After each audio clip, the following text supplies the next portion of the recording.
Right, hello, I am on air. Hopefully, I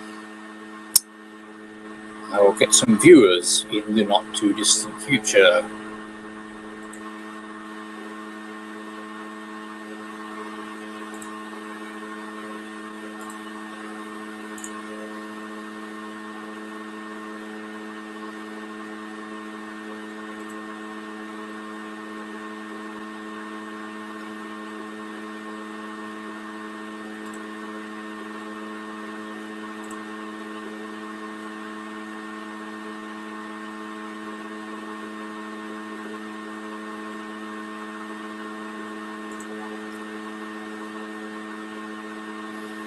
Right, do we have any viewers? Not at this point.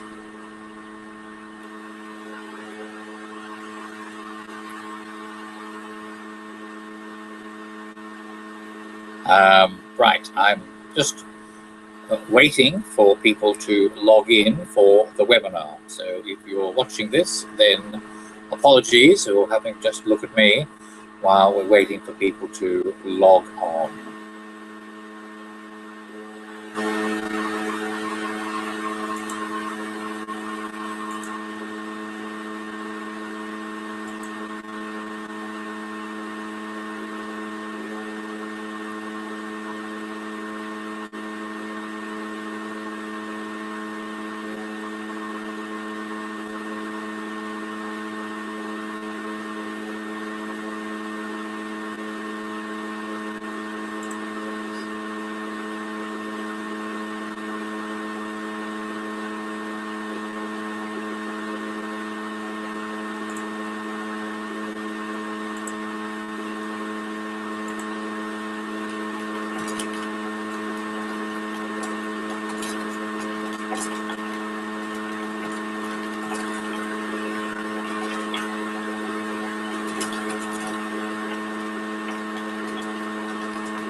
We have one viewer. If you are viewing and you just logged on, if you could send me a chat. The chat button should be, I think it's in the top right or the top left corner. If you can send me a chat, that would be fantastic.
Great, terrific. I see what a couple of people logged on. There was only a few people for today, so I think we'll start and hope that other people will log on in due course. If you could just send me a quick chat to let me know that you can see me and hear me, I would be really grateful, because I've just moved, so this is a slightly different setup. So I want to make sure that it's just working. So if you could send me a chat to confirm that you can see me and hear me, that would be great. I'll just put that in a chat message.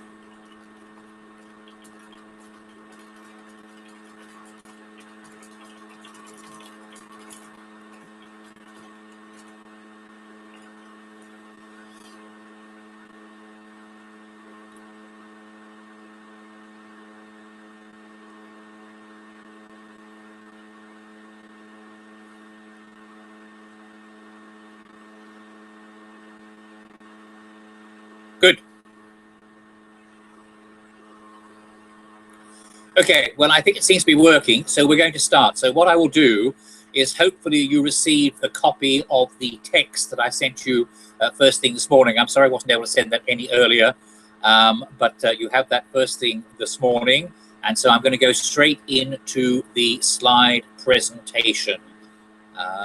What I will do is I'll keep going back to have a look at the slides every 10 minutes or so, just to make sure that if you sent any questions, I can deal with those. So please use the chat function to send questions.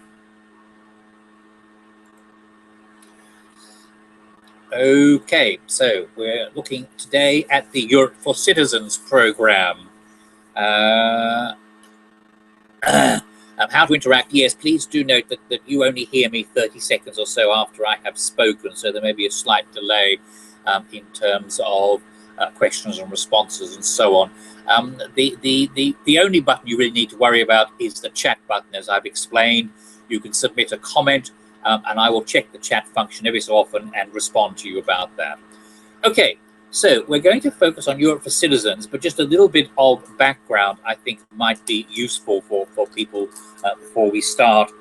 If you're sitting in on the overview seminar, then I will be going through all this in a little bit more detail, but just in terms of this program, a little bit of background. There are two key documents just to be aware of in terms of what governs the overall European Union: the treaty and the mission statement. Now, in a sense, the Europe for Citizens program stands slightly outside these two documents, and that's probably one of the reasons why it has the smallest budget. It has a very, very small budget, because although it's about what the European Union is trying to do in big picture terms, it's not necessarily linked to the specific aims and objectives that the European Union has. For example, here is the article in the treaties. The treaties are the legal documents which govern what the European Union aims to do, and or is allowed to do, really.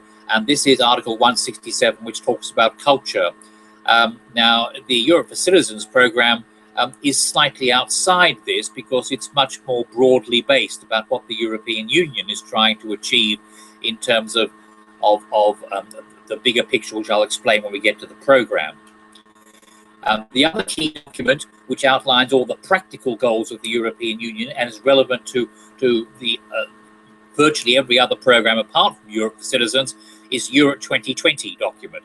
So if you're sitting in on any of the other seminars that I'm running or the webinars that I'm running, then the Europe 2020 document will be seen to be much more relevant. There are three types of funding programs within the European Union: the structural funds, the transnational funds, and the external actions.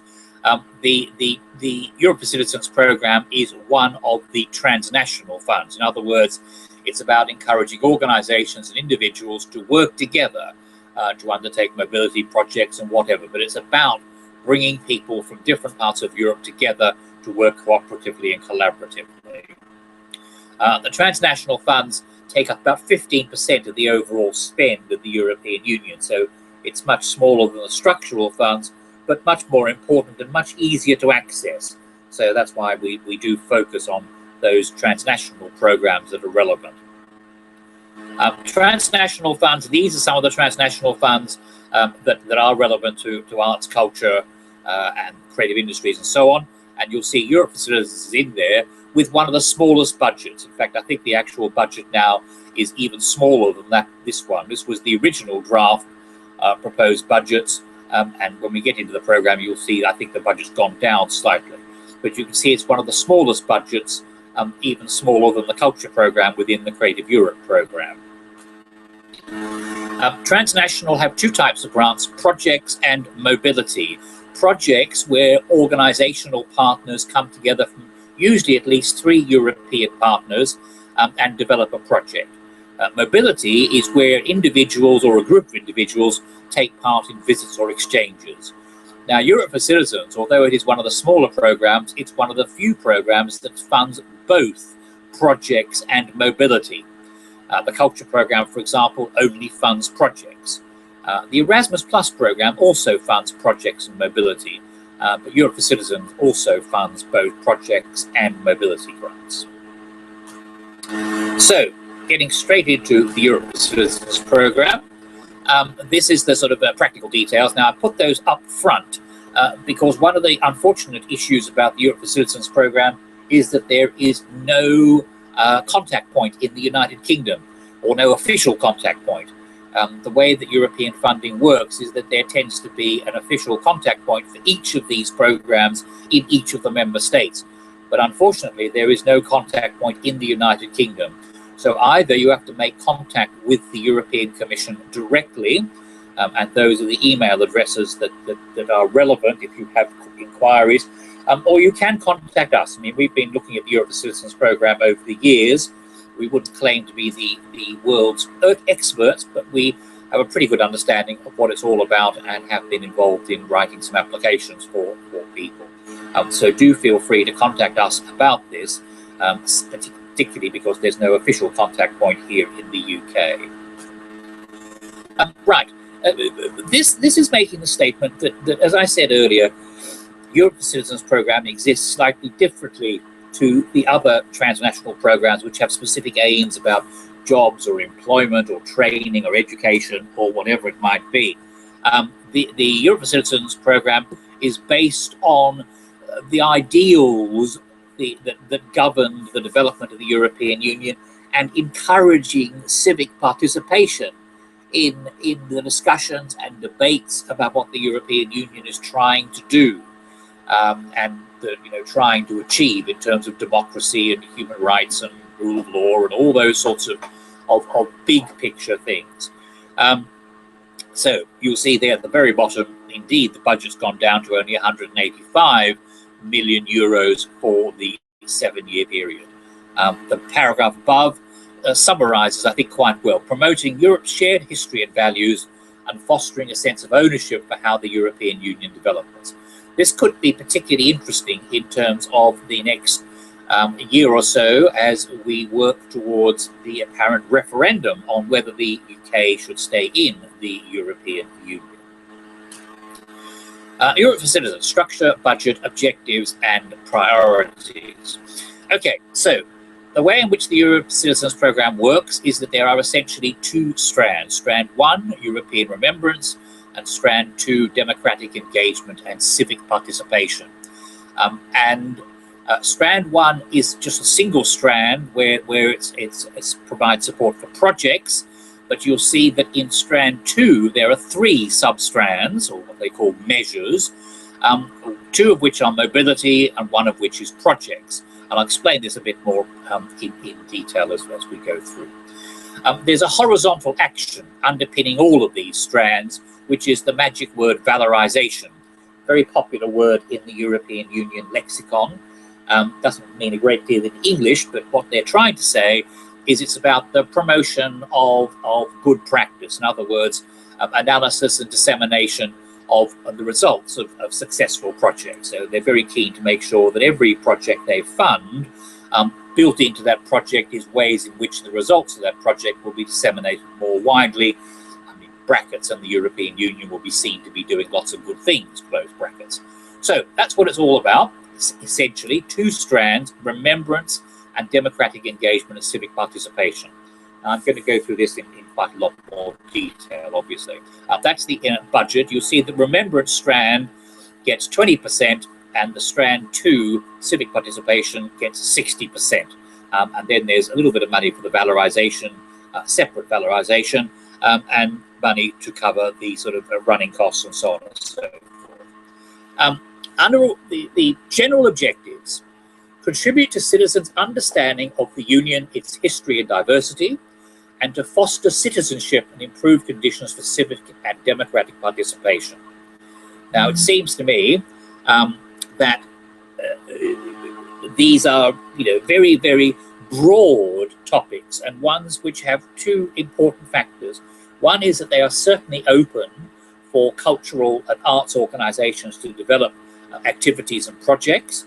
And secondly, they are particularly relevant given, as I said earlier, the framework we are now working in, which is that there is going to be an EU referendum at some point in the next 2 years. which is going to have to address some of these challenging questions. Specific objectives. So there are going to be specific objectives about raising awareness of the common history and values and the Union's aim, which is to promote peace, values and well-being of its people. Okay, so stimulating debate, reflection, and the development of networks. The second one about democratic and civic participation, promoting opportunities for societal and intercultural engagement and volunteering. In other words, bringing people together to talk about what the European Union is trying to do and how they might be better involved in.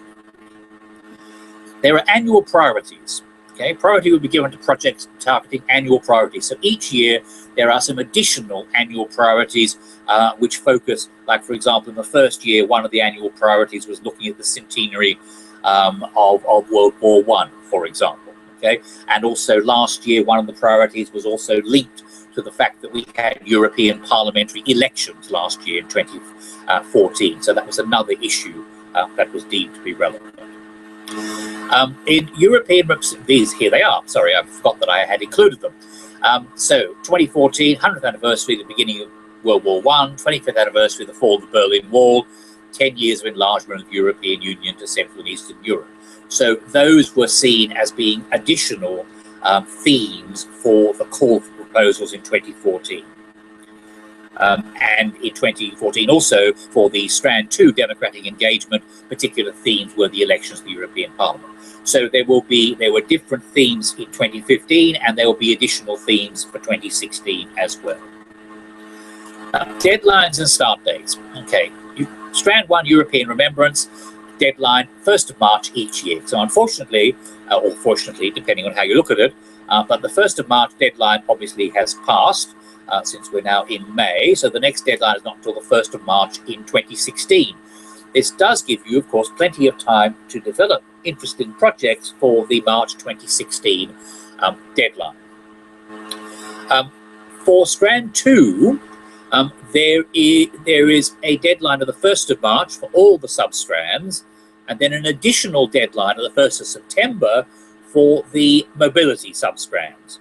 So for town twinning and networks of towns, there are two deadlines. So mobility deadlines are in the 1st of March and the 1st of September, and the project deadlines are just the 1st of March. Okay, so I hope that's fairly clear. So if you were thinking about mobility applications, there still is one more deadline this year, which is the 1st of September. The decisions take about 3 or 4 months, so they will notify applicants about 4 months, maximum 4 months after the application has been submitted. And if you want to look at statistics about success rates and so on, you can find them online at that particular website. We've done a summary just to show how badly the UK has been doing compared, for example, to Italy and to the EU average. If you look at the number of successes row, which is the 4th row down, you'll see the EU in the final column. There were nearly 6,000 successful projects. The success rate underneath that is about one in 3, almost exactly. And you can see that Italy had 754 projects, but the UK, even though its success rate was also 1 in 3, in fact, it was slightly higher than the EU average, whereas Italy was slightly lower, we only had 186 successful applications. And that's because if you look a couple of rows above to the number of applicants, you'll see the UK only put in 557 applications, whereas, for example, the Italians put in 2,366. So they were putting in lots of applications compared to a very poor showing from the UK. Other large countries were very similar to Italy. So France, Germany, Spain, they were all putting in large number of applications and having a number of successes of 600, 700, whatever, far more than the UK. So plenty of scope for the UK to make more applications. Eligibility criteria. Organizations, you have to be an organization, so you have to be a public body or a non-profit organization. Now what I'm going to do, I've suddenly realized I haven't checked the chat button, so I'm just going to go back very quickly and just have a quick look at the chat to see whether anybody has sent any questions.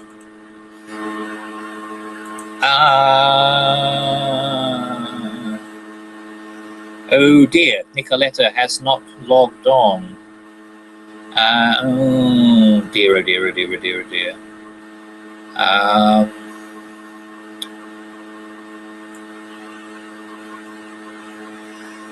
Right, okay, we'll just have a slight pause while I just try and see whether Nicoletta has managed to log on.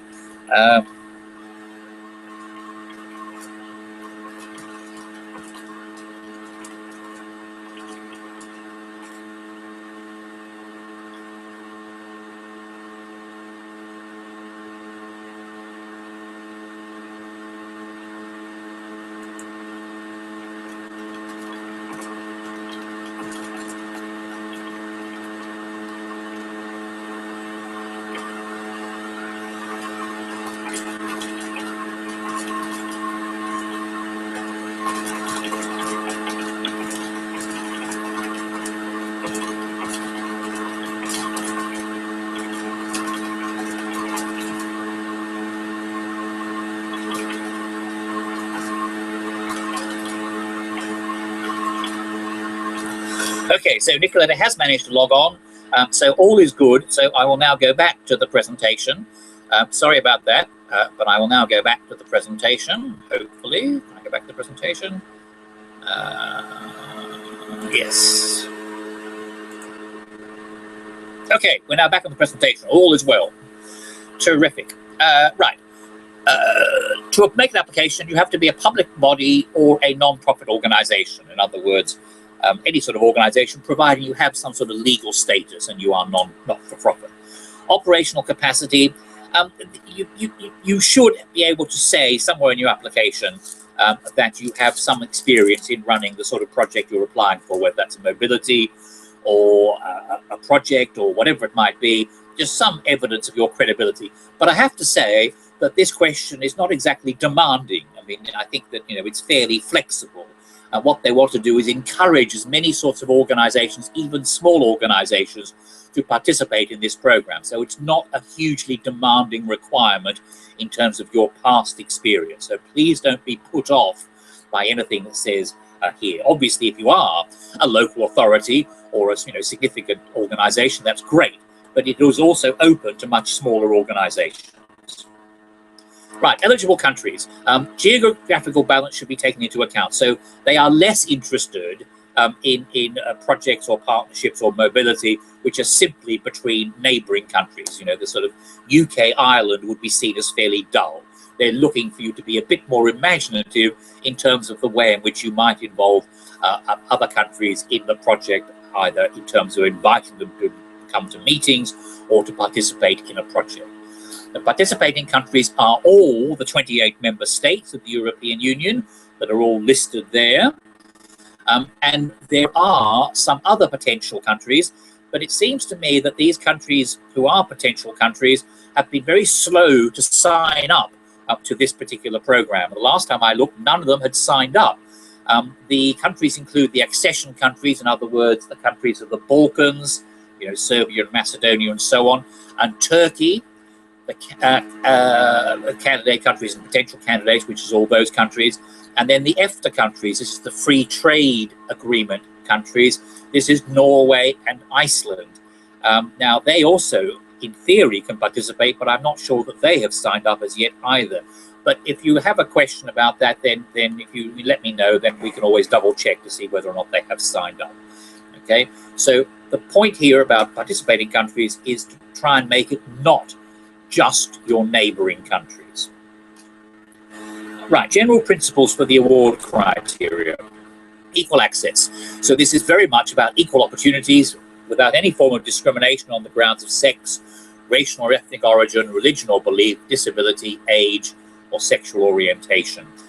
They're particularly interested in hard-to-reach groups, balanced integration and participation of citizens in civil society, multilingual character of the union, underrepresented groups, so all the key issues about equality of access.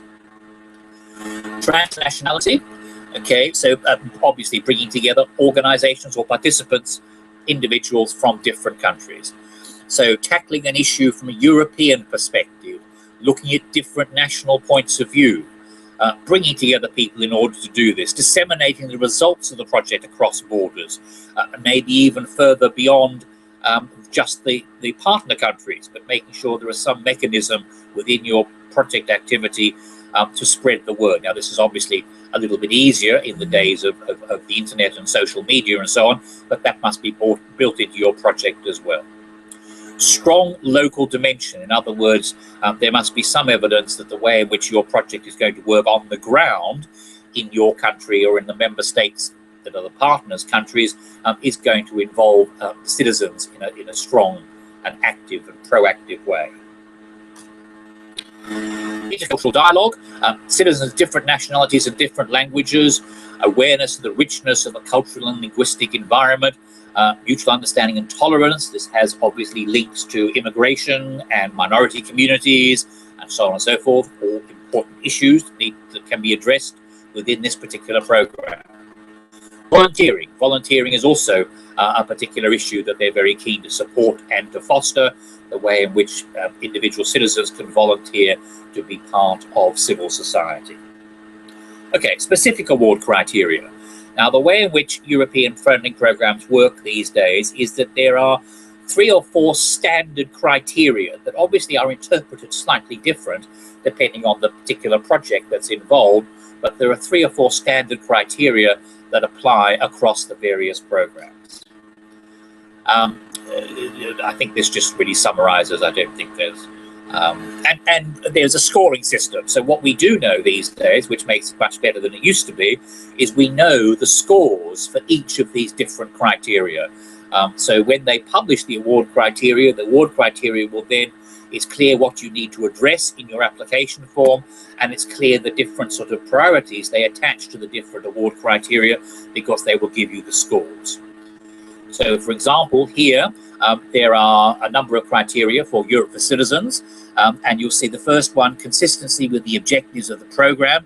This is worth 30%. The appropriateness of the objective of the project with regard to the objectives of the program, contributing the achievements of the objectives, and the thematic focus of the project must be in line with the objectives of the program, blah, blah, blah. So just making sure that your project meets the objectives of the program.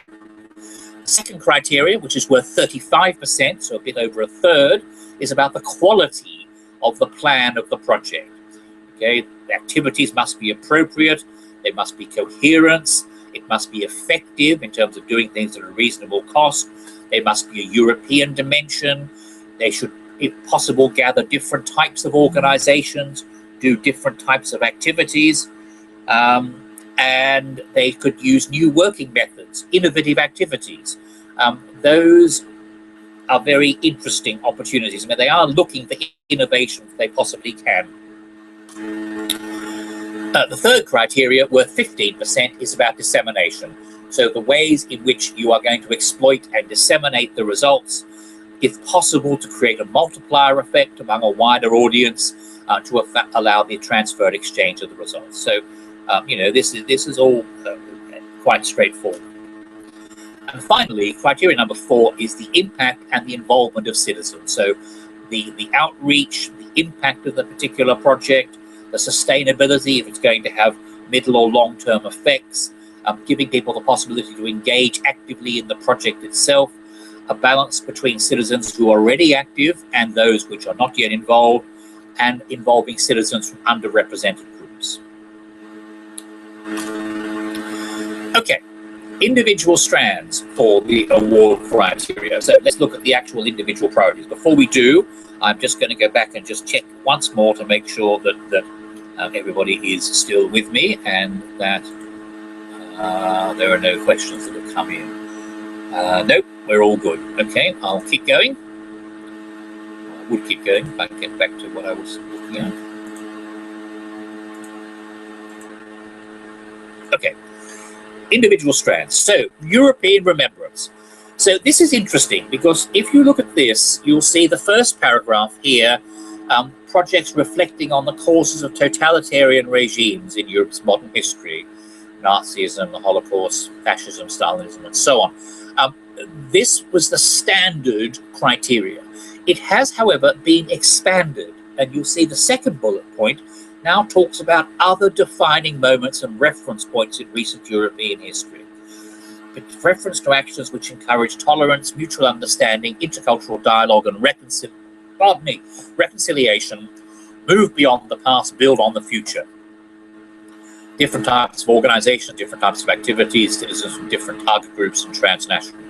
So I think that second bullet point is it's a very broad canvas, and one which certainly allows arts and cultural organizations to put together projects which might involve the production of performances or exhibitions or dialogue, interactive, creative dialogue. All sorts of things might be possible, and these are themes which many cultural organizations will be looking at in their work anyway. And so it does seem to me that this is a very, very a good opportunity for the arts and culture sector. In practical terms, as it says there, you can be any sort of organization, local authorities, cultural organizations, whatever it might be. Entertainingly, it does say the number of partners that you must involve organizations from at least one member state, which I've always thought was a very funny way of putting it. Preference is given to transnational projects. In other words, they would like more than one member state to be involved, but there's no rules about how many more. I would think, you could get away with 2, 3 would be good, 4 maybe. Interestingly, when we look at the finances, you'll see that these programs work on the base of lump sum financing.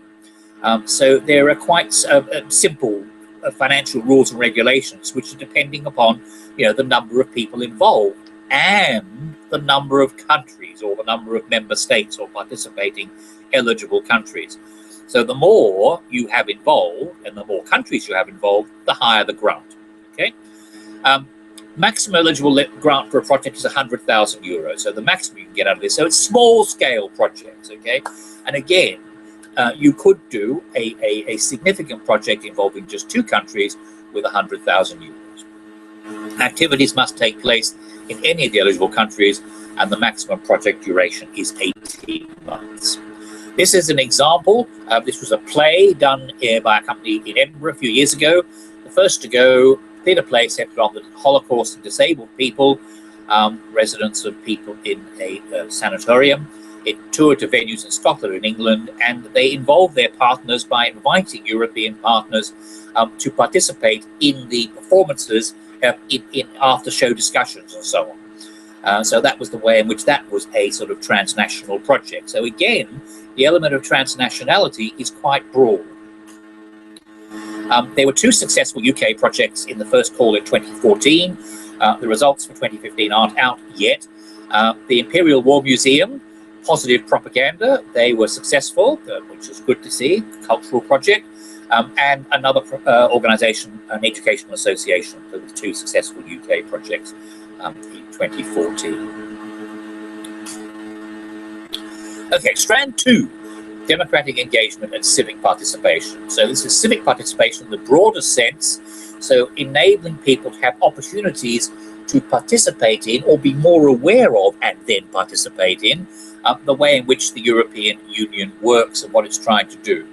Achieved at all stages, including agenda setting activities, advocating about policy proposals, providing feedback on relevant initiatives, and so on and so forth. Projects and initiatives that develop opportunities, mutual understanding, intercultural learning, solidarity, societal engagement, and volunteering. So very, very broadly based. And this strand has 3 sub-strands. The first sub-strand is town twinning. Now, this is only open to either local authorities who have set up town twinning arrangements or to individual town twinning associations. They are the ones who have to make the applications. The applications can only come from them. It's very small amounts of money, and it's simply really about bringing people together from the twin towns to have debates, discussions, to talk with one another, to find out more about one another, and so on and so forth.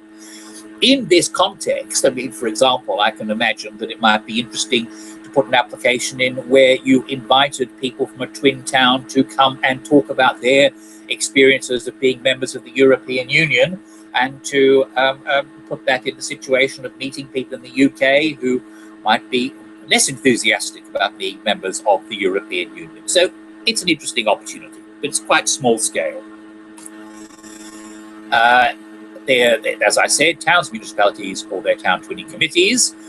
At least 2 eligible countries, at least 1 is an EU member state. What they mean by that is it could be one of those other countries like Norway or Iceland or Serbia that could be involved. Minimum of 25 invited participants. Okay, so you have to invite a minimum of 25 people from the other partner country, or maybe more than one partner country. The maximum grant you can get is 25,000 euros. Okay, must take place in one of the eligible countries, and the meeting that you invite these people for should last no longer than 21 days. But they can be just a weekend. You can invite people just to come for 2 or 3 days. Here is examples. This is an example.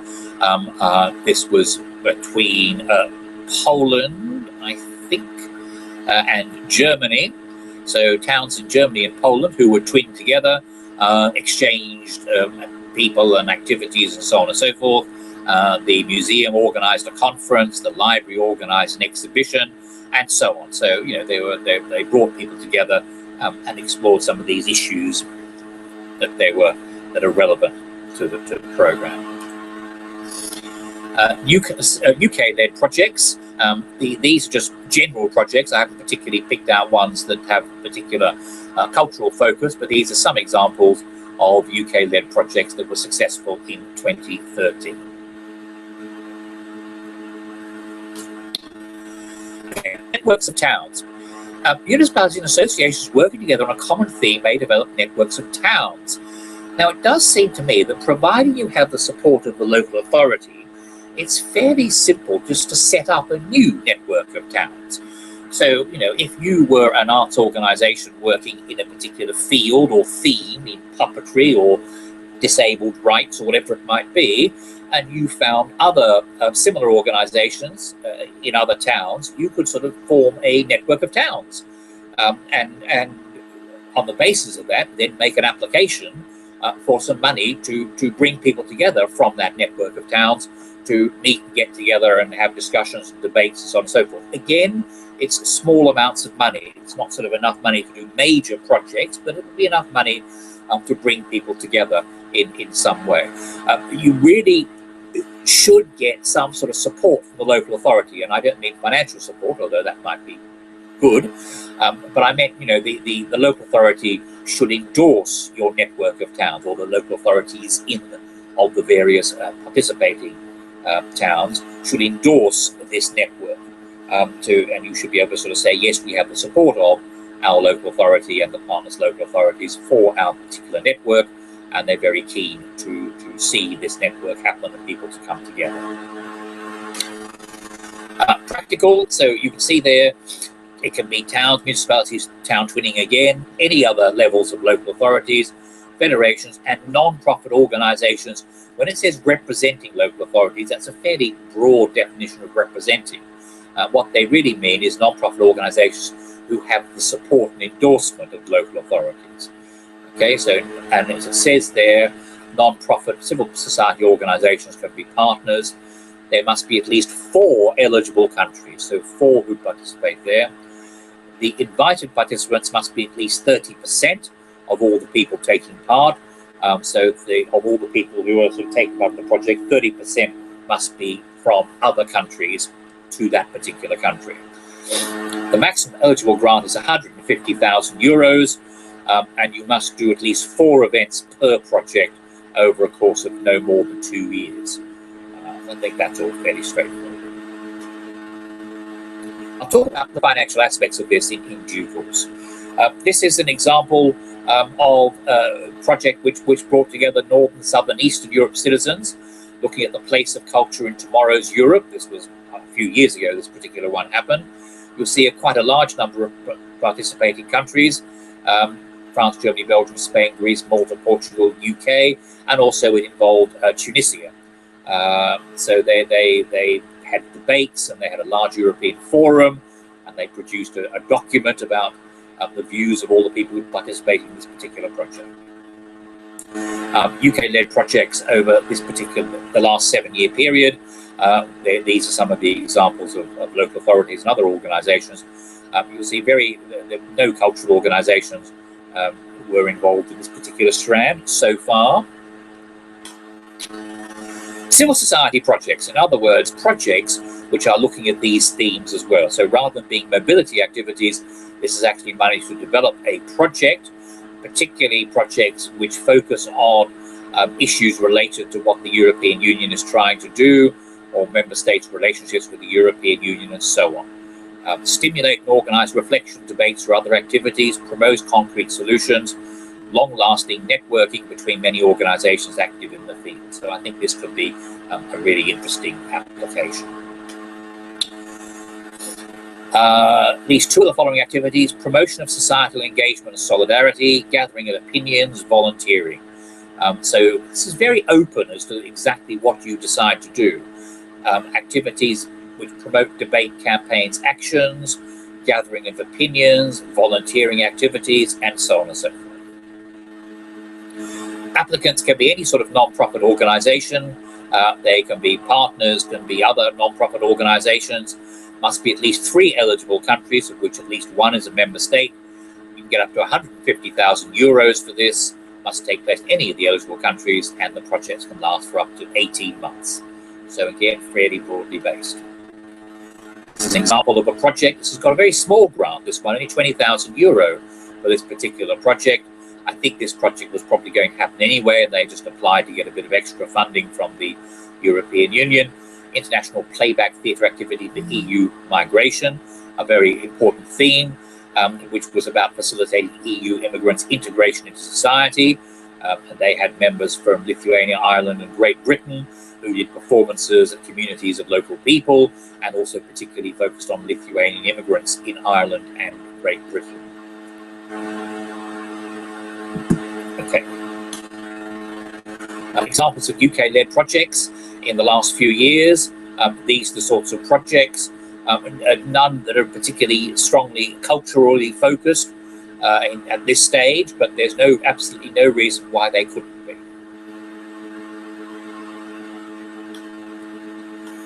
Okay, right. Let's look at the finances. And before we look at the finances, let's just go back and I'll just have a quick look to make sure that nobody has sent any questions. Are there any questions at this point? Okay, lots of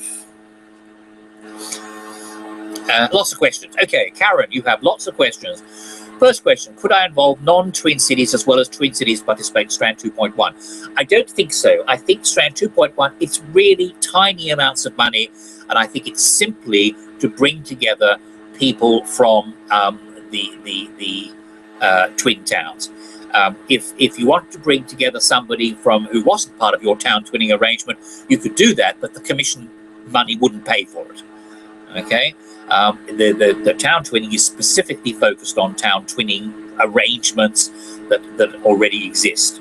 And I think we have to remember that town twinning, although it sort of died a bit of a death here in the UK, it's still quite strong on the continent in particular, and I think this strand was set up to reflect that. So it is focused just on the cities that are actually part of the town twinning arrangements. Strand 2, networks of towns looking at cultural policy, their experience of being Euro capitals of culture. Why not? The only question I would have is I'd just double check as to what networks exist for cities that were European capitals of culture, and I can't remember the status, because there were some attempts to establish networks of previous capitals of culture. If there isn't one, or there isn't one that maybe you could create one that has a particular slightly different focus from any existing one or whatever. But yes, why not? That sounds to me to be a possible way forward. The only thing that would be, I think, important to remember is that this Strand 2, the overarching ambition is civil society and democratic engagement and all those sorts of things. I don't think that they would fund a network or support activities of a network that was simply bringing together people who had experience of European capitals of culture. There would have to be some link between those particular towns and the sort of themes of democratic engagement and civic participation and so on. But I'm sure that that would be a good basis for a network, providing that any application then also met the criteria that exists for the particular strand. 2.3, what kind of project outputs are expected? Can you hold that question? Because I will come to a little bit more information about what they're expecting. But in summary, I think that there are 3 types of outputs that they are expecting, or I may be mixing my outputs and my outcomes, but I think you'll understand. There are 3 types. The first one is the actual activities themselves. What they want to see is that there will be some sort of meeting or the bringing together of people. Those activities are one particular outcome. Then there is documentation. Now, documentation may be video reports, or maybe YouTube, or it may be some other mechanism which documents what happened as at these meetings, or a summary of what happened at these particular meetings, or a report about what happened as a result of your particular project. And the third output is sort of now the third one, the impact one, is of course most difficult to demonstrate, but what they would be looking for is ways in which your specific outputs of your reports and your online videos were picked up by others.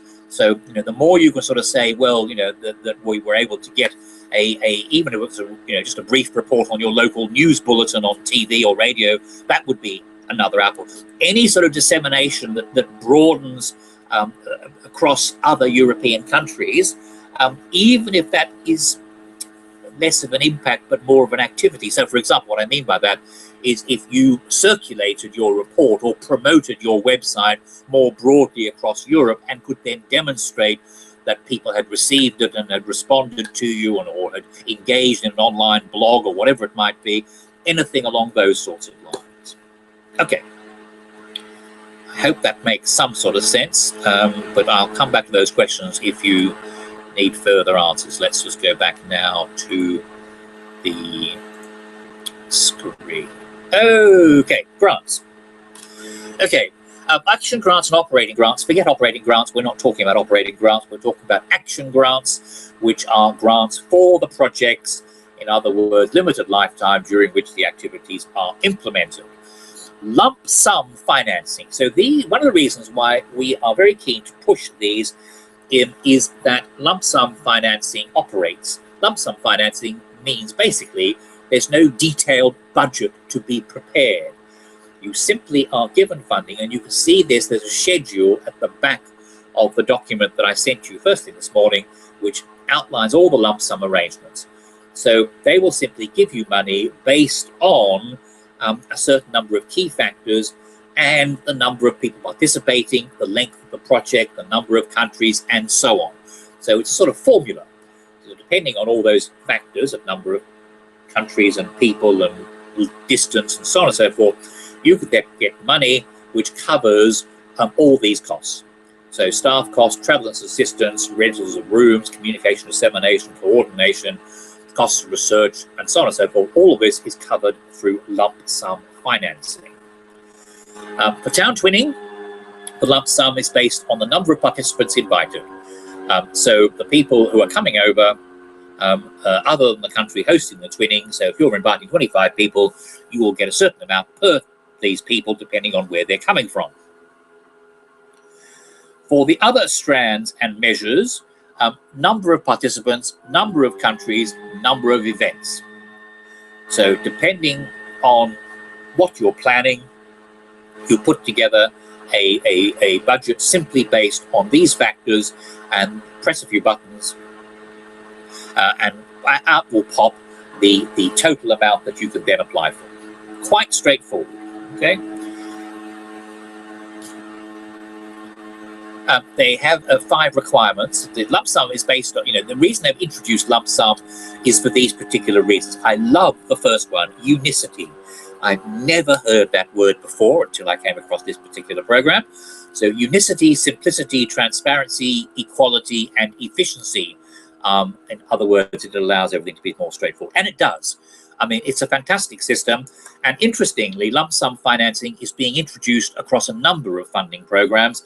Sadly, not the culture program, which is a bit of a shame. But lump sum does make life so much easier in 2 ways. It makes life easier because it's much easier to apply for, and it's much easier to report back on, because you're not having to keep every receipt and every bus ticket and every lunch voucher and everything else. All you have to be able to demonstrate is the number of people who you said were going to participate from the particular countries actually did. So obviously you need to keep records of train tickets and boarding passes and all the rest of it. But providing it can be demonstrated that these people did travel to attend these particular activities, that's it. Then you get your money. Okay. Obviously, you'll have to demonstrate that something happened and there's a report of the project and some video footage and all the rest of it, and a website and blog or whatever it might be. But in terms of the financial reporting, it is hugely simple and straightforward. There will be a grant decision and a grant agreement, and you can we don't need to worry too much about these sorts of details this time. You can find out about those later. Financial rules and regulations. You must have stable and sufficient sources of funding. If you're applying for more than 60,000 euros, you have to submit a financial capacity form and balance sheets and so on and so forth. Fairly straightforward. That doesn't apply to public bodies. I mean, if you're a local authority or a university or any other public body, then you don't have to put in any of this information. If you're applying for a large grant, that's only if you're an independent, not-for-profit organisation. If they look at your financial capacity and think you need to supply more information, then they will ask you for it, but that very, very rarely happens. So relatively straightforward in terms of financial capacity. Now, co-financing. There should be co-financing, but all it says is that the grant cannot finance the entire costs of the project. It does not say, we will fund you 60%, we will fund you 80%, we will fund you 50%. It's entirely up to you. And there is no requirement for you to demonstrate in actuality any specific match funding, although you should have some match funding. And in fact, you will need some match funding because the European Commission grant won't pay for the entire cost of the project. If you work out the cost of bringing people together, there will be other costs. So, this is really funding to enable things to happen, but they're assuming that you will have a bit of extra money from somewhere else in order to make these projects, to help make these projects actually happen. Okay.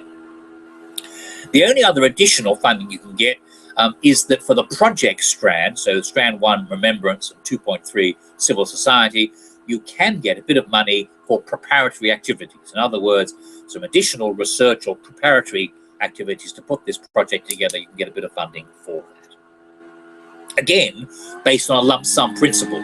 So again, it's a lump sum basis for accessing this particular funding as well.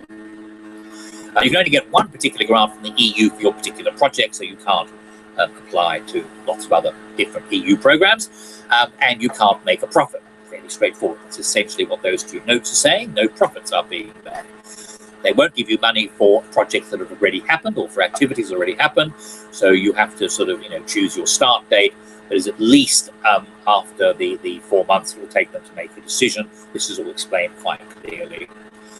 You can subcontract if you're going to, if your part of your activity involves doing something in the open air and you have to hire some staging or lighting or portaloos, whatever, you can subcontract someone to provide these.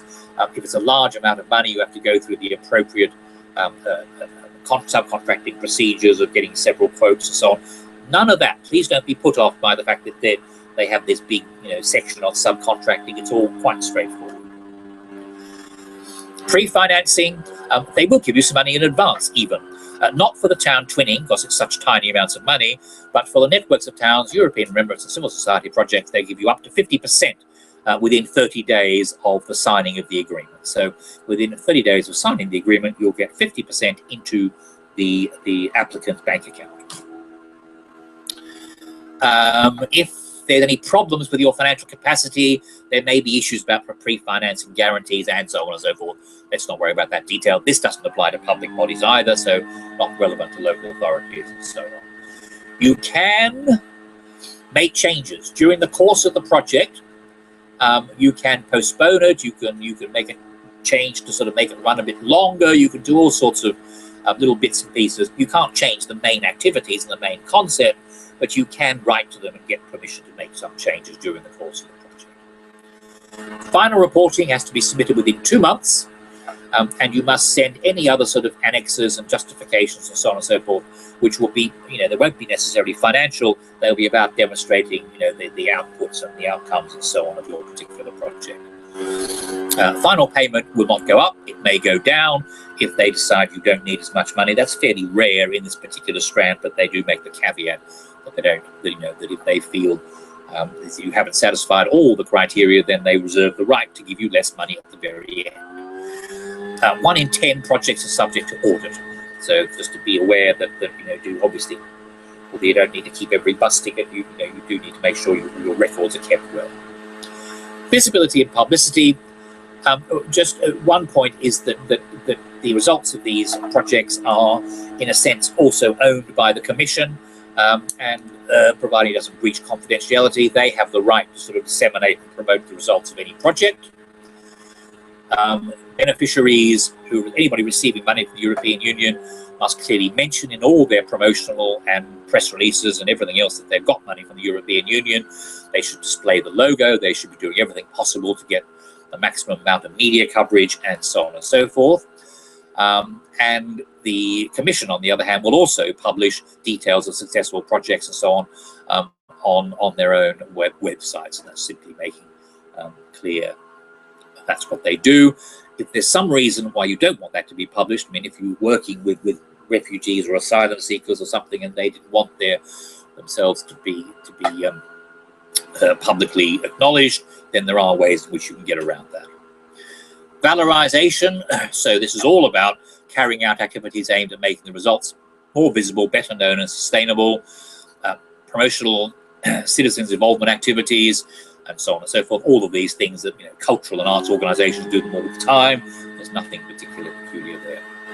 In terms of making a submission, everybody has to have a PIC code, a participant identification code. These are really easy to get. Any organization can register for a PIC code. It's really remarkably simple. There's a website there. Everybody, whether you're a local authority or university or whatever, you need to have a PIC code. The PIC code simply means that in the new application process, the lead applicant simply inserts the PIC codes of their various partners, and all their details is automatically dragged in from their PIC registration. So that's a fairly straightforward process. The application form, simple. I have to tell you, the application form is really relatively straightforward. There's a declaration of honor to be added to that, and then you submit it. It's all completely online. There's nothing to be printed out and posted or anything like that. It's a completely online submission. There may be some extra information that the agency requires, and these are listed here, but that's unlikely in most cases. So that's it. That's the end of this particular webinar. We started a bit late, so I did rush through a bit of that, but I hope you got the key things. I'll go back and look at some chats. You can sign up for our Twitter feed. If you haven't signed up for that, please do so. You can sign up for free updates, newsletters provided by contact points for the other programs, not for this one. Decide which strand is right for you, how ready you are, which deadline, whether you want to go for mobility projects in September, or whether you want to wait till March to go for the main projects for Remembrance and Civil Society.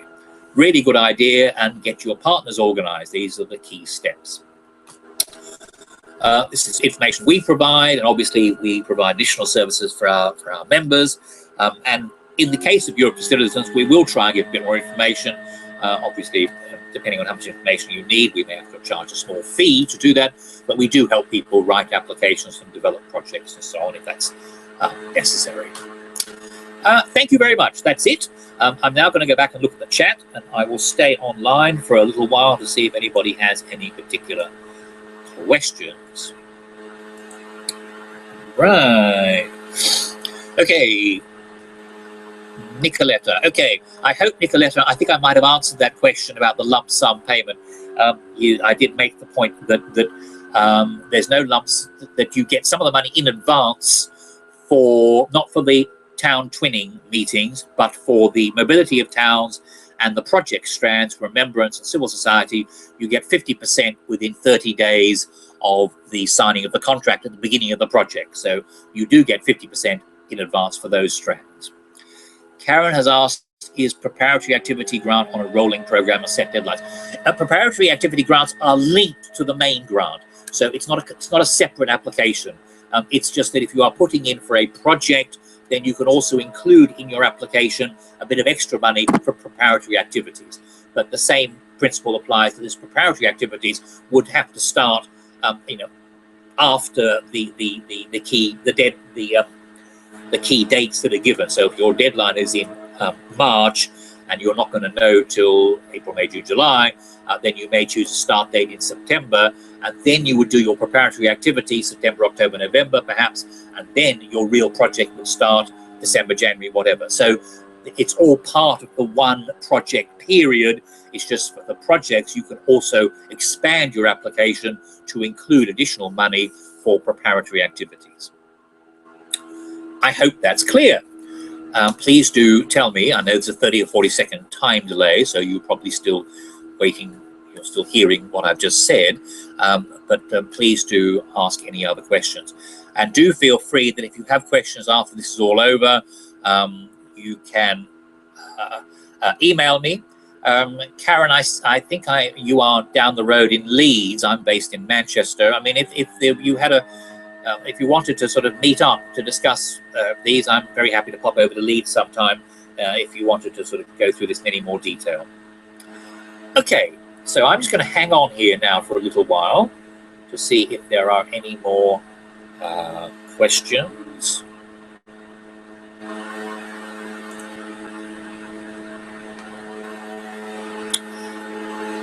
Now you can see me again, I hope.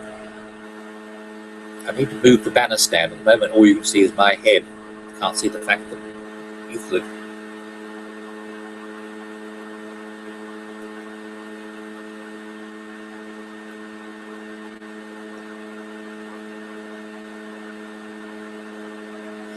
Okay, well, I think there are probably no more questions, so I'm going to log off in a moment. I know, Nicoletta, you're joining us for the webinar tomorrow. I'm really sorry you had problems at the beginning. The introductory material I will repeat anyway tomorrow, so I don't think you'll have missed a great deal. Karen, regarding your last point about doing a day for cultural sector organisations, I'll drop you a short email about that, if you don't mind, with a couple of suggestions. I've just done a couple of days like that. We did one in Liverpool recently, for example, and I've done that around. Okay, I think everybody has now had their questions. Thank you very much for participating in today's webinar. I'll see you again soon, those who are coming, and I will give Karen, drop you a short email. Okay, I'm logging off now. Thank you very much. Bye-bye.